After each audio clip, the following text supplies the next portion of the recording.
Everyone has been rabbiting on about Xenophage for a hot minute, however I think there's a way better option, and so today we're going to break it down, why it's so good and how with this incredible endgame ready build it too can carry you to a full 50 wave Legend Onslaught completion.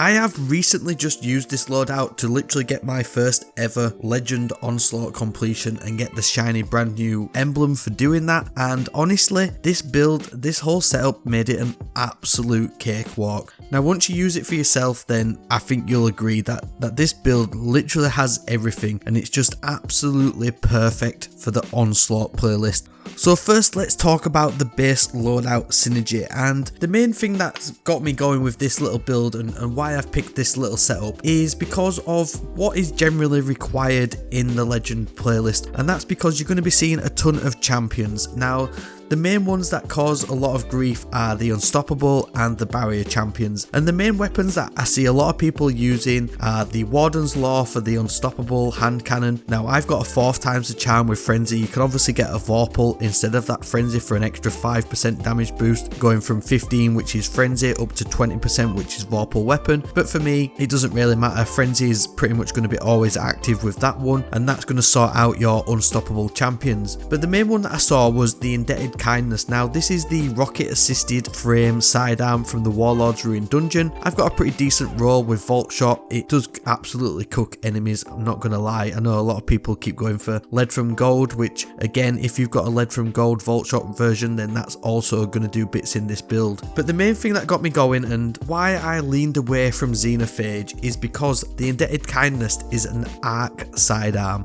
and so this got me thinking, because really with your mods you want to maximize that heavy weapon uptime, and there's a ton of mods on your helmet and leg armor which are going to allow you to do that. And so I was thinking, I don't really want to be using a solar and an arc weapon surge on my boots. I want to be using just one weapon surge for both weapons, and that led me to the Grand Overture heavy machine gun. Now this is an arc machine gun and it absolutely does bits in the Onslaught playlist, and basically carried through a ton of the wave 30, wave 40 levels of the Legend playlist, and it's this thing from Season of the Chosen is just absolutely insane. This one has definitely gone under the radar this week, but I can't see it going under the radar for much longer once you've seen some of the background gameplay with this one. And this thing just has a ton of ammo, and obviously with the bonus heavy ammo boxes that you can get in the Legend playlist by doing the bonus objectives, then this thing basically never runs out of ammo. The main reason why is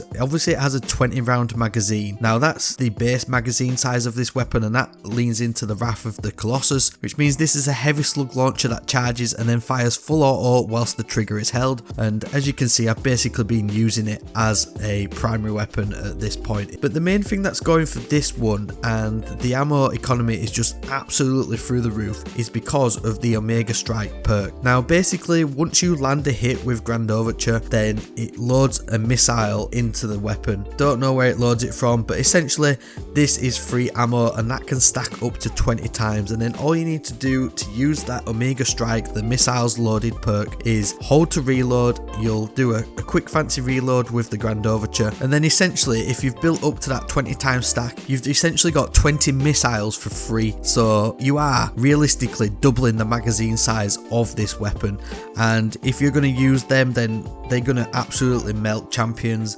They're going to melt some of the heavier, tankier boss enemies that spawn during Onslaught, and they're absolutely going to do bits during the boss waves. Now obviously there's a ton more that we can go with this, and you really do want to maximize its heavy ammo economy, and there's a few ways that we can do that. But first I just want to go through the Void Hunter setup that basically carried me all the way to that shiny brand new emblem in the Legend playlist. Now to be fair, Grand Overture is a bit of a stat monster, but the reload speed once you've used all that ammo is painfully slow. So with the Night Stalker Hunter, I've chucked on the Marksman Dodge, which is essentially in this build going to reload quicker than a quick thing from Quickland, and I've paired that with the Vanishing Step Void aspect, which is going to turn you invisible, which just doubles down into that survivability, which is definitely what you need in that Legend playlist once you do start getting to them higher waves and the power level starts to go down and you're basically one shot from a ton of things. But from that also we've got a ton more synergy with Grand Overture and this Void setup. Grand Overture is an arc weapon, but that doesn't mean that we can synergize it with this Night Stalker build, and one of the main things that I was using was Stylish Executioner, because this is going to turn you invisible once you defeat weakened enemies. Now there's a ton of ways that you're going to weaken enemies with this build. The main one that I was using was the Snare Bomb, just to throw that smoke bomb melee at targets on a spawn point. It's going to weaken their enemies, and then whatever weapon you end up using, whether it's your hand cannon, your sidearm, or the machine gun, you're essentially going to go invisible at that point, and it's just going to help with that survivability. Now from that, and with the Echo of Persistent, you're going to increase the duration of the invisibility, and then I've also chucked on the Echo of Starvation, which is going to allow us to get Devour, which is going to give you that 100 HP every time you get a final blow whilst Devour is active. So as long as you're picking up Orbs of Power, then you're basically going to have Devour active, and doubled down with that invisibility, you've got really good survivability with just this base little setup that we've got going on here. Now one of the other ones that I was using was the Echo of Remnants. Now this is going to extend the duration of that Vortex Grenade. Again, another excellent thing to chuck down on that spawn point. If you do the triple double with the Snare Bomb and then the Vortex Grenade on a point, you're going to be going invis, you're going to be defeating tons of enemies, and that Vortex Grenade is just going to stay there forever.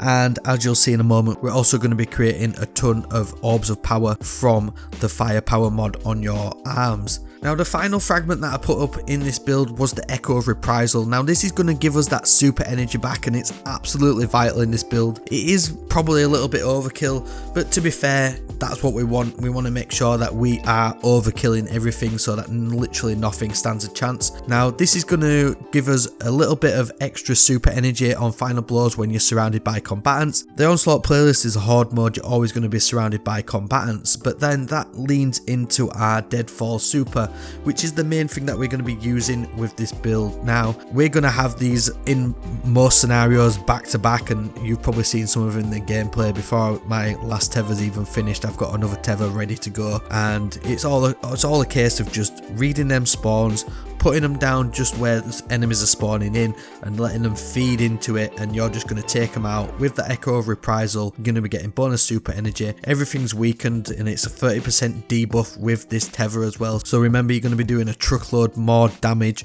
with this tether active to enemies, not just the 15% weaken that you get from the smoke bomb. So you really want to use this as often as possible, and try and save them for them heavier waves of enemies with the captains or the ogres or the pesky marauders that go invisible, and just shut down an area. And the main reason why is because of the Orpheus Riggs exotic leg armor on the hunter. Now this is basically going to refund up to 50% of your super energy once you get final blows with the tether.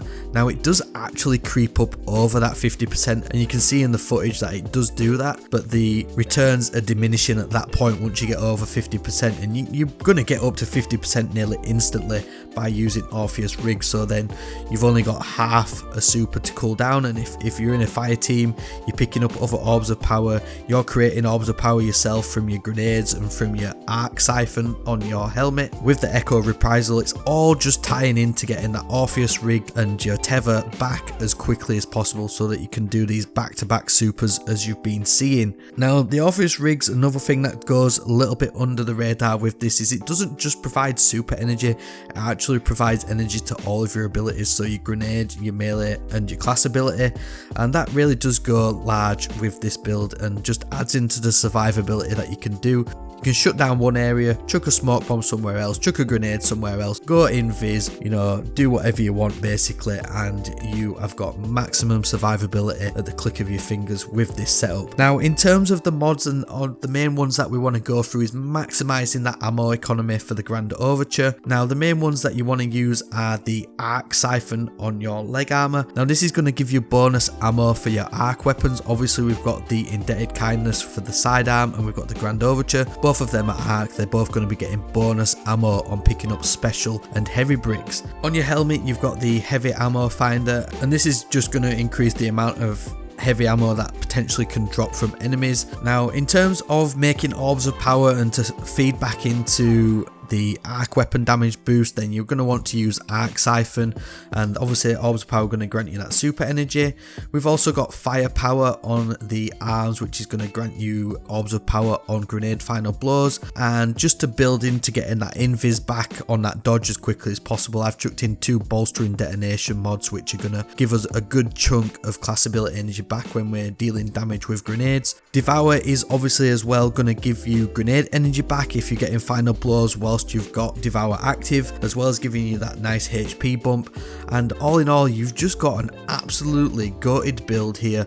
Orpheus rigs, Grand Overture, some weapon surges, everything's weakened, you're invis all the time, you've got maximum survivability with Devour, you can move around, you can assist your teammates, you can basically just absolutely dominate the Onslaught playlist. And if you haven't got a legend run in yet, then absolutely try this build out. I don't think you'll be disappointed.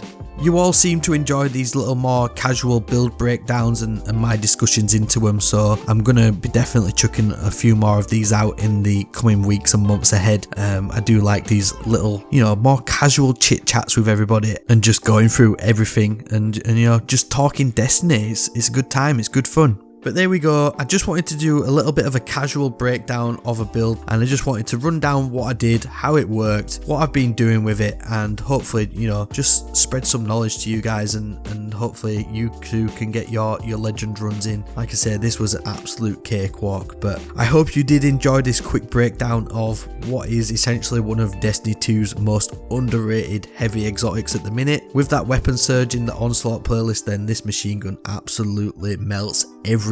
I've got to say a massive thank you for all your ongoing support on the channel recently. I do notice everybody down in the comments. I try and reply to everybody that I can possibly reply to, and thank you to everyone who's subscribed recently. If you've been here before and you're not subscribed, then please consider doing it. It really does help me out more than you know. And if you want to support me a little bit further, then you can also join our fellow members to get some bonus goodies to show off in the comments. Thank you very much for watching this video, and I'll see you in the next one, which you can click right here.